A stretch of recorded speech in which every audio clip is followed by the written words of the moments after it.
কি কাকিমা বলেন? এই দেখো লকলকা শাক বৌমা, কি সুন্দর শাক। এই শাকটা একটু রান্না করো গো, ভাজি, এতই সুন্দর লাগবে। কি শাক কাকিমা? এটা হলো কলমি শাক বৌমা, ভাজা টাজা করলে খুব সুন্দর লাগবে, খুব খেতে মজা।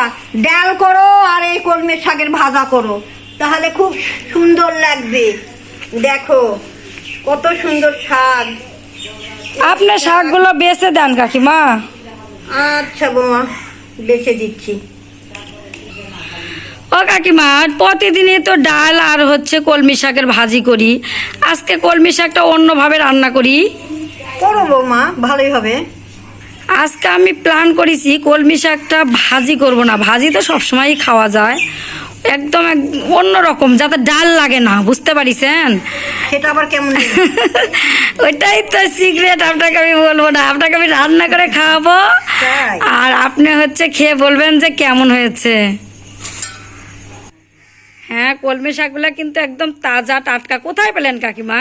ওই যে আমাদের ওখানে মা নিয়ে যাচ্ছিল, তো আমি নিলাম ওখানে। ও, সুন্দর হয়েছে কলমি শাকগুলো। আর টাটকা শাক কিন্তু যেটাই করবেন সেটাই ভালো লাগে, ভাজিও ভালো লাগবে অনেকে। এরকম? হ্যাঁ কাকিমা, একটু বড় বড় সাইজ করে কেটে নেন, ভাজিটা তো একটু ছোট হয়। হ্যাঁ হ্যাঁ, এই সাইজে কাটলেই হবে। তাহলে তোমার রসা হবে বাবা। হ্যাঁ, কোনোদিন তো খাইনি বাবা, কেমন করে রসা করবা, খাইয়ে দেখে বুঝবো কেমন হুম। হয়ে গেছে মা। এই যে তোমার কোটা কাটি এদিকে সব রেডি বাবা। বৌমা, শাকটা কাটা হয়ে গেছে, আমি কি ধুয়ে দিব মা? দেন কাকিমা, ধুয়ে দেন, তাহলে আমি রান্নাটা বসাই দেই। ওই শাকটা তাহলে ধুয়ে আনি মা, ধুয়ে দেই শাক মিশাই দেওয়ার মতো। কয় ধোয়া দিব শাকটা বৌমা, কয়বার ধুবো শাকটা? 5-6টা ধোয়া দেন, তাহলেই বালুগুলো চলে যাবে। হ্যাঁ, ভালো করে শাক না ধুলে খারাপ হয় বাবা, চিটচিটাবে। হ্যাঁ, ভালো করে ধোয়া লাগবে। আচ্ছা কাকি, আপনি ধুয়ে নিয়ে আসেন, আমি রান্নাঘরে চলে গেলাম। আচ্ছা যাও। নমস্কার, সুচন্দা রান্নাঘরে সবাইকে স্বাগত জানাই। আমি এই কলমি শাকটা একদম ধুয়ে পরিষ্কার করে নিয়েছি, তো এখন মূল রেসিপিতে চলে যাব। কলমি শাকের রসার জন্য আমি এখানে ডাল বেটে নিয়েছি, দিয়ে দিব পরিমাণ মতো লবণ, হলুদ গুঁড়ো। ডালটা আমি লবণ হলুদ দিয়ে ভালোভাবে ফেটিয়ে নিব। ডালটা ফেটিয়ে নেওয়া হয়েছে, এখন আমি ডালের বড়াগুলো করে নিব। বড়াগুলো ভাজার জন্য কড়াইতে তেল দিয়ে দিব। বড়াগুলো আমি একটা একটা করে দিয়ে দিব।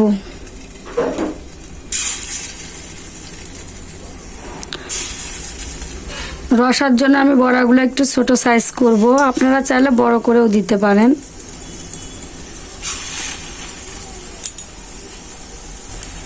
এক পিঠ ভাজা হয়েছে, এবার অপর পিঠ আমি উল্টে দিব।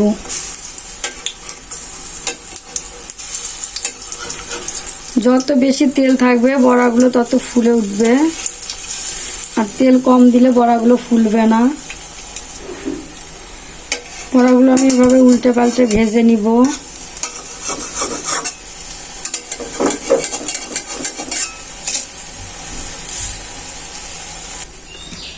বড়াগুলো ভাজা হয়েছে, তুলে নিব। এভাবে আমি সবগুলো বড়া ভেজে নিব।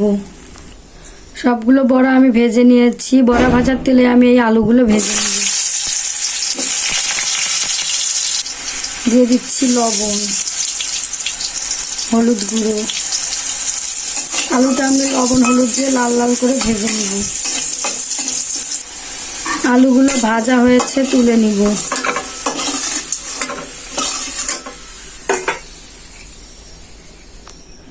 আর কিছুটা তেল আমি দিয়ে দিব।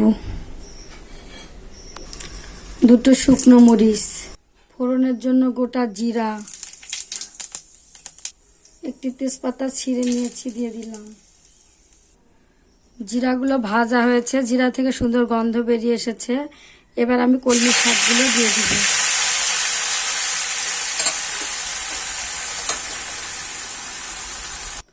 স্বাদ মতো লবণ, হলুদ গুঁড়ো, লবণ হলুদ দিয়ে ভালোভাবে শাকটা এভাবে মিশিয়ে নিব। ভেজে রাখা আলুগুলো দিয়ে দিব।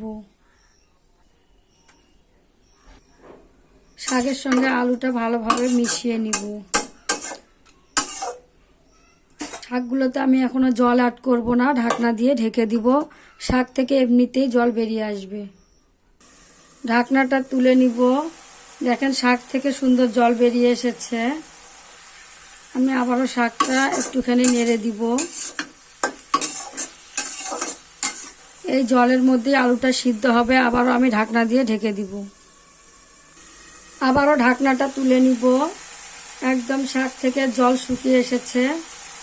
শাকটা আমি ভালোভাবে ভেজে নিব। যতক্ষণ পর্যন্ত না শাক থেকে তেল ছেড়ে আসছে ততক্ষণ পর্যন্ত আমি শাকটা এভাবে ভাজতে থাকব। শাকটা ভালোভাবে ভাজা হয়েছে। আর এই যে দেখতে পাচ্ছেন শাক থেকে একদম তেল ছেড়ে এসেছে। জিরা বাটা, আদা বাটা, গরম মশলা বাটা, মরিচের গুঁড়ো, সমস্ত মশলা দিয়ে আবার আমি শাকগুলো ভালোভাবে কষিয়ে নেব।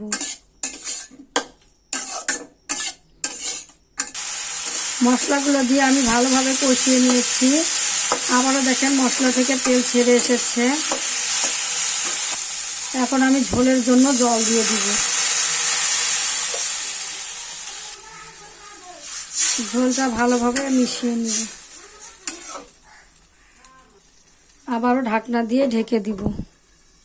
ঝোলটা ফুটতে থাক। ঢাকনাটা তুলে নিব। ঝোলটা অনেকটাই শুকিয়ে এসেছে। এখন আমি ভেজে রাখা বড়াগুলো দিয়ে দিব।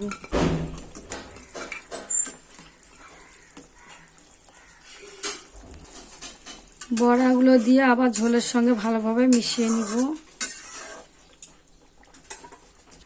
আবারও আমি বড়াগুলো ঢাকনা দিয়ে ঢেকে দিব। ঢাকনাটা তুলে নিব। ডালের বড়াগুলো দেওয়ার পর দেখেন বড়াগুলো একদম ফুলে উঠেছে আর রস ভিতরে ঢুকে একদম নরম হয়েছে। আর আলুগুলো দেখি সিদ্ধ হয়েছে কিনা। এই যে আলুগুলোও সিদ্ধ হয়েছে। আর আমি অল্প 5 মিনিটের মতো জাল করে নিব। কলমি শাকের রসার মধ্যে আমি 1 চামচ ঘি দিয়ে দিব। আবারও ঢাকনা দিয়ে ঢেকে দিব 2 মিনিটের জন্য। ঢাকনাটা তুলে নিব।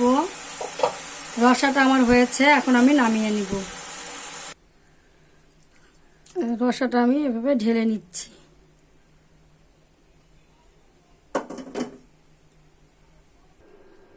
আজকের কলমি শাকের রসাটা আপনাদের কেমন লেগেছে কমেন্ট করে জানাবেন। ভালো লেগে থাকলে লাইক, শেয়ার, সাবস্ক্রাইব করে আমার পাশে থাকবেন। সবাই সুস্থ থাকবেন, সবাই ভালো থাকবেন। সবাইকে ধন্যবাদ।